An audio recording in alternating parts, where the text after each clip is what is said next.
자, 이제 3교시 강의를 시작하겠습니다. 자, 2교시 때 고용 창출 효과에 대해서 이제 끝을 맺지를 못했는데요. 그 마지막 부분을 이제 수업하겠습니다.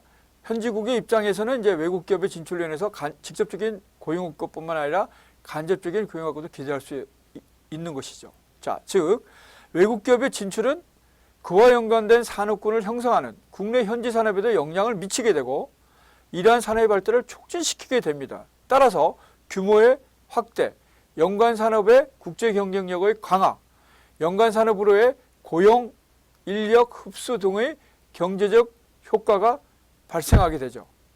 예를 들면은 자동차 산업의 경우도 있고 전자 산업의 경우도 있고 수많은 협력 부품 업체가 존재하는 것이죠.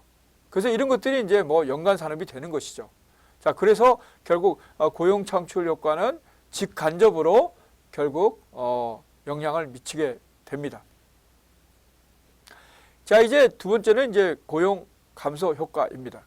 고용 감소 효과는 외국 기업의 현지국 진출로 인해서 직간접으로 고용이 증대되는 반면에 우리가 이제 앞에서 살펴봤죠. 현지국의 해당 산업 및 대체 관계에 있는 산업에서는 외국 기업의 진출로 인해서 경쟁력을 구비하지 못할 경우에 결국은 현지국 기업의 도산이 예상되고 현지국 기업의 도산은 곧 현지국 고용 인력의 감소라는 결과를 야기시키게 됩니다. 외국 기업이 이제 후진국에 진출할 경우에 후진국의 산업이 노동 집약적인 데 반해서 외국 기업의 생산 설비는 노동 비용을 절약하기 위해 다수의 기계를 사용한다면 기존에 현지국 기업이 채용하고 있던 만큼의 고용은 기대하기 어렵게 되죠. 또한 현지국 기업과 의존, 대체적 관계에 있는 기업들도 경쟁력을 상실하게 돼서 결국 고용 효과의 감소는 예상보다 훨씬 크게 나타날 수 있습니다.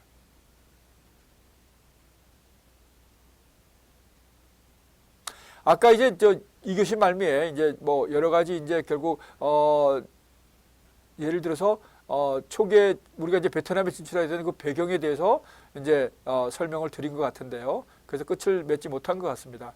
그래서 이제 이런 중국이 그 초창기에 이제 그야말로 엄청난 인센티브를 줬지만 지금의 중국은 특히 2000년대 이후에는 그야말로 엄청난 상황이 변화했죠. 그래서 이제 우리 기업들이 그 대체적으로 주로 이제 동남아 중에서도 베트남 쪽에 많이 진출했습니다. 제가 베트남도 이제 우리 학우들하고 이제 한번 그때는 이제 관광이었습니다만은 베트남 이제 하노이, 하롱베이 여기를 한번 관광해 본 적이 있는데요. 하여튼 상당히 그때는 이제 몇 년 전 일입니다. 상당히 이제 우리 한국인이나 대해서 상당히 이제 그야말로 이미지를 좋게 가지고 있는 거를 느낄 수 있었습니다.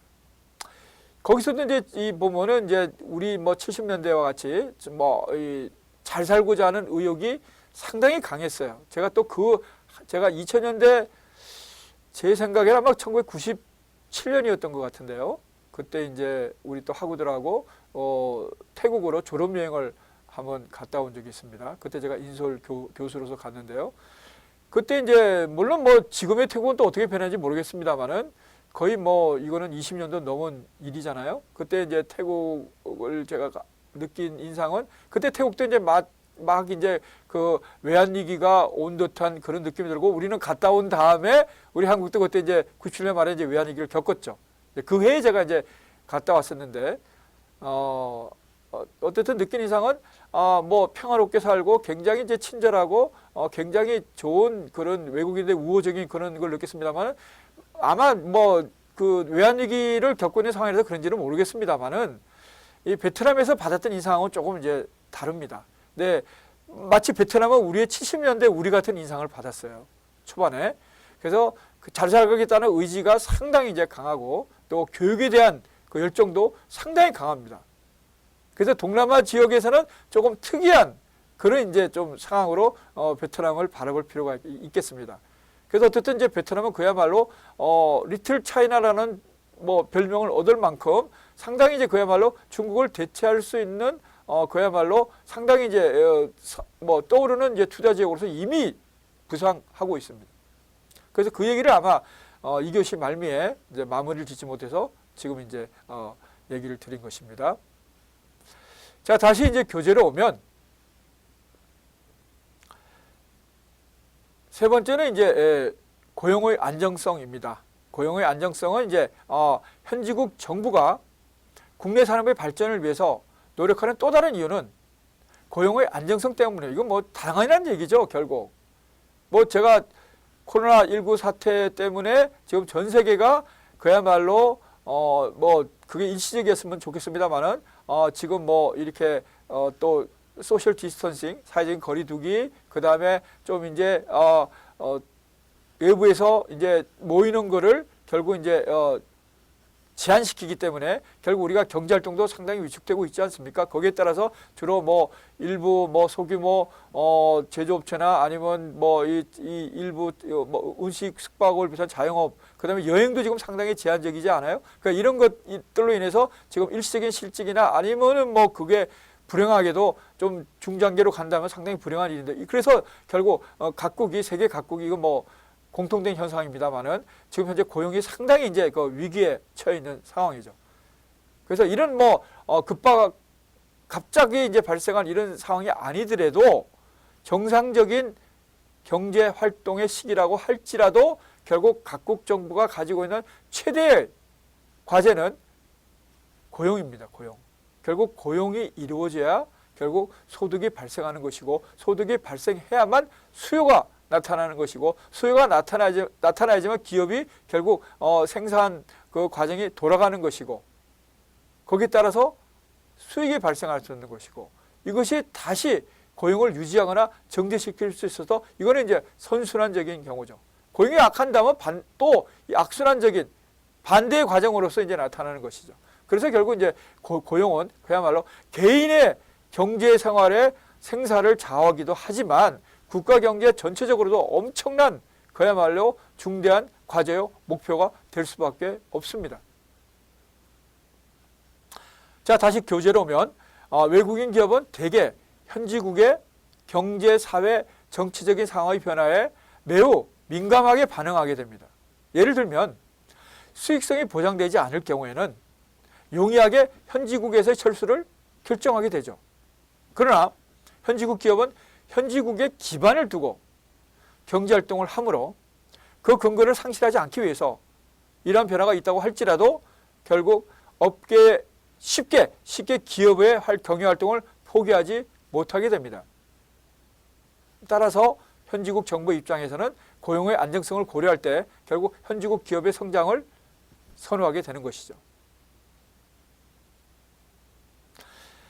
1980년대 후반에 우리 한국에서 노사분규가 굉장히 심화되었는데요. 이렇게 심화되고 노동임금의 상승이 또 급격하게 이루어지던 시기였습니다.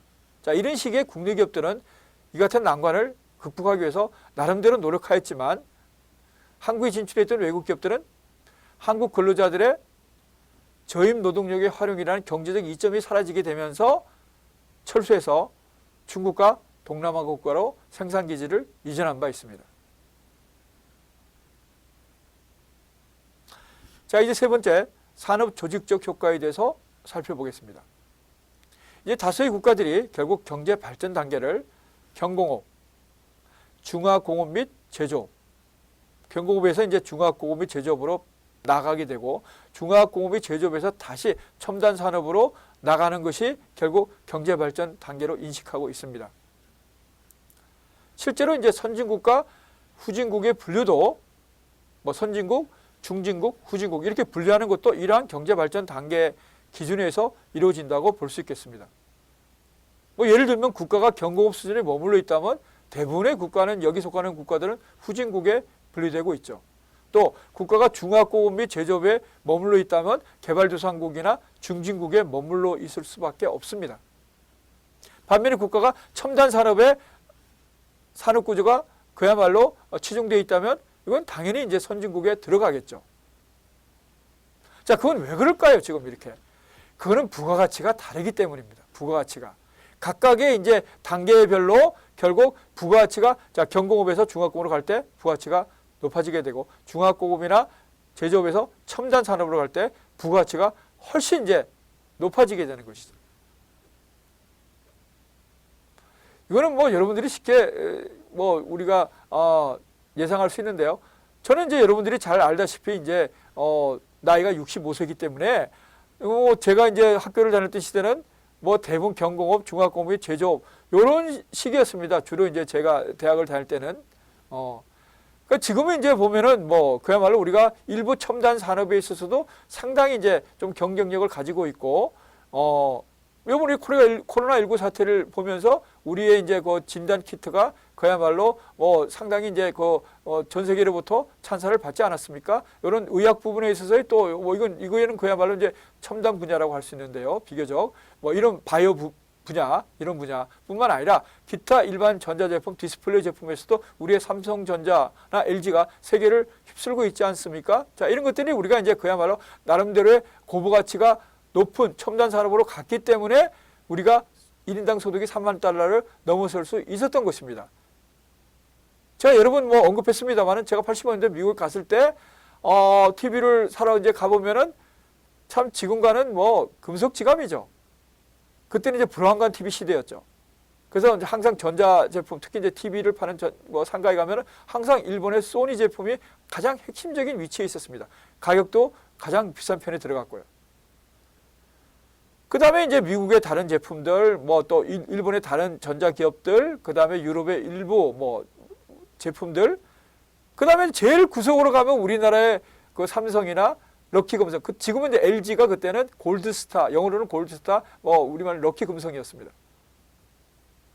예를 들면 19인치 칼라 TV가 제 기억으로는 소니가 한 300달러였다면 정확한 금액은 제가 모르겠습니다. 이제 대체적으로 이제 기억해서 말씀드리는데요. 소니가 한 300달러였다면 우리 기업들이 한 100달러대 초반, 120에서 150달러 가지 않았나 이런 생각이 들어요.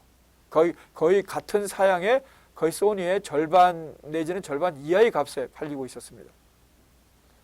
물론 그 당시에 이제 여러분들은 모르겠습니다만은 제 기억으로는 상당히 이제 이제 그 디자인이나 그 다음에 색상 면에서 상당히 우리가 이제 일본의 소니에 비해서는 뒤졌었죠.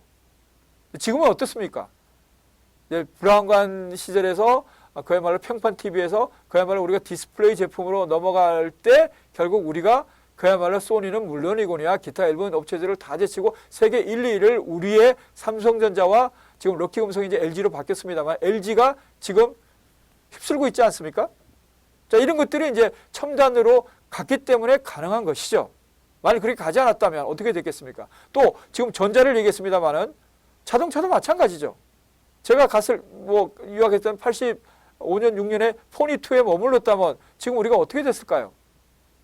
우리 현대자동차뿐만 아니라 우리의 수준이 결국 중진국에 머물렀겠죠. 중진국에. 그러나 당당히 제가 이제 대표적으로 삼성전자와 현대차를 얘기했습니다. 기타 다른 기업들도 얼마든지 예를 들 수 있습니다. 예를 들면 포항제철이라든가 그다음에 우리 SK라든가 많이 있죠. 한화, 그다음 롯데케미칼 등등등등. 이런 한 20여 개가 넘는 글로벌 기업 내지는 글로벌 인류 기업이 있었기 때문에 우리가 10,000달러, 20,000달러, 30,000달러를 돌파할 수 있었던 거죠. 그래서 대개 1인당 GDP의 선진국의 진입 조건이 30,000달러거든요. 그래서 제가 말씀드린 적이 있습니다만 적어도 경제적으로는 우리가 이미 선진국 대열에 진입했다는 것입니다. 물론 선진국의 조건이 경제적인 거에만 있지는 않죠. 경제적인 것이 우선 필요한 조건이고 왜냐하면 가난한 나라가 어떻게 선진국이 될 수 있겠습니까? 선진국 치고 가난한 나라가 있습니까? 그렇기 때문에 일단 가장 필요한 조건은 경제적인 조건이고 그 외에 이제 사회 문화적인 이런 조건들이 따라와야 된다는 것이죠. 우리가 흔히 말하는 민도 여러 가지 이제 보면은 법률 준수라든가 사회 안정성 그다음에 이 민주주의의 성숙 정도 갈등을 해결하는 여러 가지의 사회적인 방법들 이런 것들이 또한 선진적의 진정한 의미의 우리가 선진국이라고 할 수 있는 것입니다. 자, 우리가 이제 거기는 아직까지 좀 미흡하죠. 경제적인 것도 좀 더 발전돼야 되지만 다른 부분들은 좀 더 이제 상당히 이제 발전돼야 되겠습니다. 물론 지금까지 해온 것만으로도 물론 전 세계 찬사를 받고 있습니다만은 우리가 이제 좀 더 발전돼야 될 필요가 있죠. 자, 다시 이제 이 교재로 오면요. 뭐 선진국과 후진국 분류도 지금 경제 발전 단계 기준에서 이루어지고 있다고 볼 수 있죠. 자, 다수의 후진국은 아까 제가 산업 발전 단계를 설명했듯이 결국 섬유, 신발, 의류 이게 다 이제 경공업 아닙니까? 그죠? 섬유, 신발, 의류 등의 노동 집약적 산업에 치중돼 있고 중진국의 경우에는 후진국에 비해서 조금 더 발달된 산업 조직 체계로서 중화고급 및 제조업 등의 선진국은 결국 중화기나 제조업 중심의 산업 구조에서 벗어나서 이걸 뭐 우리 탈피했다고 얘기하는데 탈피해서 결국 서비스 산업과 반도체, 우주, 항공, 생명공학 같은 그야말로 첨단 산업, 즉 하이테크 산업의 특화를 이루고 있기 때문에 선진국으로 자리매김할 수 있는 것입니다. 그래서 한 나라의 경제가 발전하기 위해서는 조금 전에 우리가 살펴본 바와 같이 이런 산업 발전 단계, 경제 발전 단계를 거치면서 결국 경제 발전과 산업 구조의 조정이 동시에 이루어져야 하는 것입니다.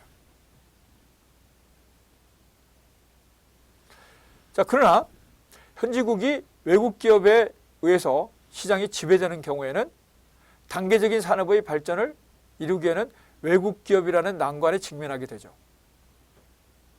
실제로 국가의 산업증권이 거의 상실되다시피 한 중남미 경제의 경우에는 최근 들어와서는 나름대로 산업구조 조정을 위해서 노력하고 있지만 이미 외국 기업 중심의 산업구조가 정착이 되어 있어서 산업구조 조정이 쉽게 이루어지지 못하고 있는 것이 현실입니다.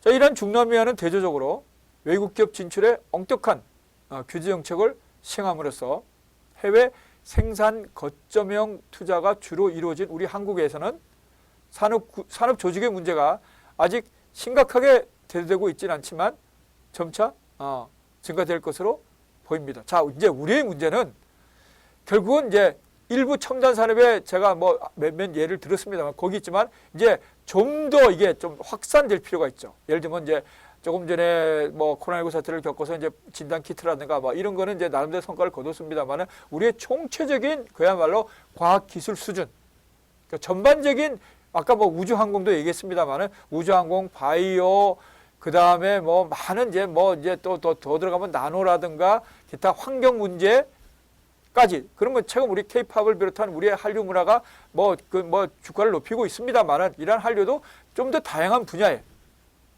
물론 주로 이제 보면은 이제 K-팝이나 이런 것뿐만이 아니라 드라마, 영화 뭐 최근 들어 이제 봉준호 감독 기생충이 아카데미 뭐 몇몇 상을 받아서 그야말로 역사 홈페이지를 장식했습니다만은 좀 더 욕심을 내면 좀 더 확산되면서 뭐 여기까지 온 것도 아까 뭐 제조업을 얘기했습니다만은 뭐 이런 문화산업도 정말 기적 같은 일입니다. 사실은 그렇긴 하지만 그러나 이제 멈출 수는 없죠. 멈출 수는 없죠. 결국 이제 국가 경제도 살아있는 유기체이기 때문에 결국 끊임없이 진화 발전하는 것을 추구해야 됩니다. 가다가 조금 뭐 지체되고 조금 뭐 돌아갈 수는 있겠습니다만 결국 가는 방향은 고지를 향해서 가야 되는 것이죠. 그것이 국가의 존재 목적입니다. 그러니까 구성원들의 삶의 질을 높이는 것이죠. 그렇지 않으면 우리 국가가 존재할 이유가 뭐가 있겠습니까? 자, 그래서 결국은 이런 것들을 잘 극복한 경우로서 우리 동북아 그중에서도 뭐 우리가 아까 포 드래곤이라고 그랬잖아요. 이 네 마리 용을 지적합니다만은 뭐 최근 들어서 아까 베트남 얘기를 들었습니다. 일부 동남아 국가에서도 이제 그런 조짐이 나타나고 있는 건 참 반가운 일이죠. 왜냐하면은 우리 한국 입장에서 볼 때도 뭐 동남아 국가들이 이제 중요한 우리의 이제 그야말로 시장 아니겠습니까? 그래서 거기도 이제 발전해 줘야지 우리 제품이 더욱더 그야말로 잘 활용될 수 있다는 그런 얘기입니다. 뭐 그러니까 예를 들어서 같이 이렇게 잘 성장하면서 살아가야 되는 것이죠. 일단 이제 단기적인 측면에서는 이제 외국 기업의 진출이 기존 현지국의 산업에 시장 참여자가 증가하는 결과를 초래하기 때문에 독점이나 카르텔을 방지하는 역할을 하게 됩니다. 자, 이 같은 효과는 현지국 정부의 보호 장벽이 크거나 현지국 기업들이 카르텔을 형성해서 시장 지배를 행사하고 있는 국가에서 잘 나타나게 되죠. 특히 개발도상국의 경우에 공업화 전략을 의욕적으로 추진하는 과정에서 이 같은 산업보호 정책을 실시하는 경우가 많은 편입니다. 이는 단기적으로 산업보호의 효과는 있지만 장기적인 관점에서는 기존의 산업구조를 독과점화하는 결과를 초래하게 됩니다. 일단 현지국 시장 구조가 독과점화된다면 기존의 현지 기업은 정부의 보호하에 외부로부터 경쟁이 없이 자국 시장 내에서 독점적 이윤을 기반으로 해서 소비자 효용을 기업이 착취해가는 형태의 기업 구조를 내지는 경제 구조를 가지게 됩니다. 이 같은 독과점 시장에 외국 기업이 진출해서 양질의 저렴한 재화를 공급하고 비효율적인 한계 기업의 퇴출을 유도해서 자연스러운 경쟁을 촉진하게 될 경우 결국 현지 소비자의 후생 증대는 물론이거니와 상당한 산업 조직 효과를 기대할 수 있겠습니다. 외국인 기업이 현지 국가에 진출하는 경우에 현지국 정부의 외국인 소유 기업에 대한 정책에 따라서 산업 조직적 효과는 달라지게 되죠.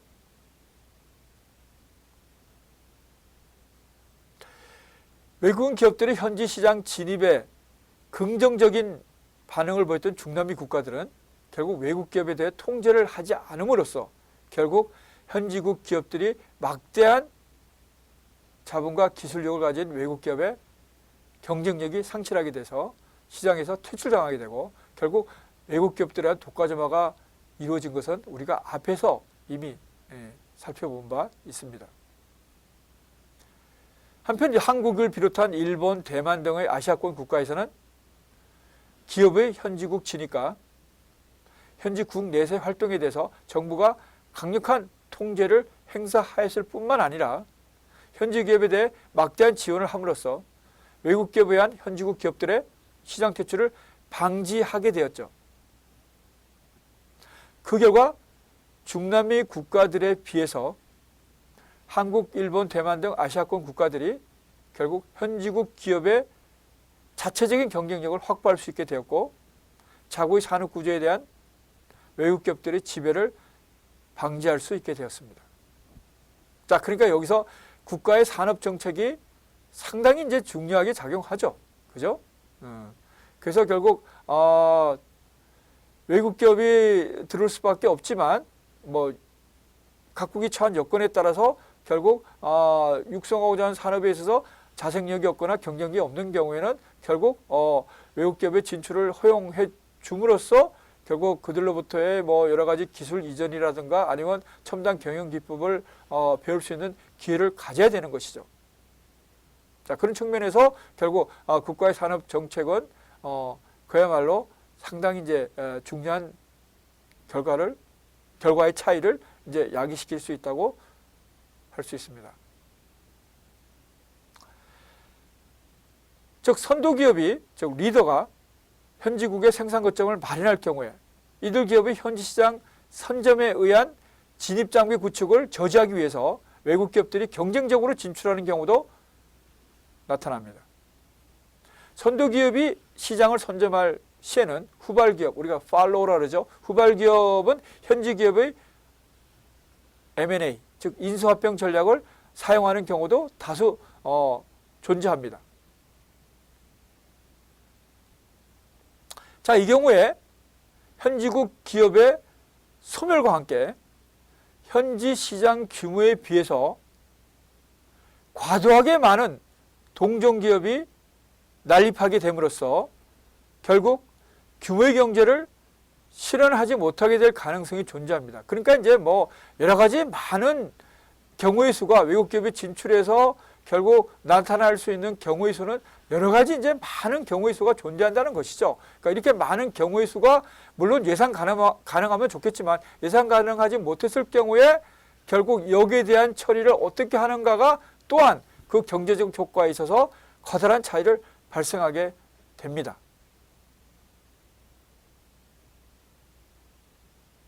자, 이제 8주차 국제투자의 강의는 여기서 마치겠습니다. 자, 이제 9주차 강의에서 여러분들을 보게 되겠습니다. 수고했습니다. 감사합니다.